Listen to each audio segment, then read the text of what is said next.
दीन कामिल की मेरी तमाम मोहतरम बहनों भाइयों अस्सलाम वालेकुम। उम्मीद करती हूँ सब लोग अल्लाह तबारक ताला की रहमत से खैर आफियत से होंगे और खुशबाश ज़िंदगी गुजार रहे होंगे।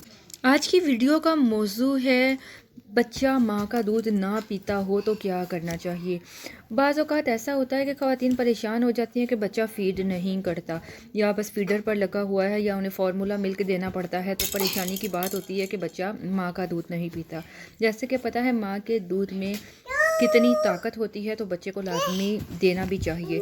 अगर आप लोग इस वजह से परेशान रहती हैं कि बच्चा माँ का दूध नहीं पीता, तो आप इस आयत मुबारक को जो आपको सामने स्क्रीन में दिखा रही हूँ, इसको आप लिख कर बच्चे के गले में डाल दो। इंशाअल्लाह अल्लाह तबारक तआला के हुक्म से बच्चा दूध पीना शुरू कर देगा।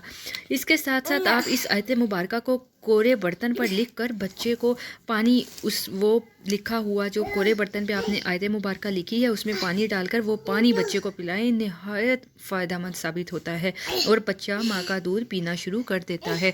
ये आयत मुबारक सामने स्क्रीन पर आप देख सकते हैं। सुबहाना रब्बी का रब्बिल इज़्ज़ती अम्मा यसिफून। सुबहाना रब्बी का रब्बिल इज़्ज़ती अम्मा यासिफून। इस आयत मुबारक को आप बच्चे के गले में लिखकर डाल दो या कोरे बर्तन में लिखकर बच्चे को पानी पिलाइए। अल्लाह के हुक्म से बच्चा माँ का दूध पीना शुरू कर देगा।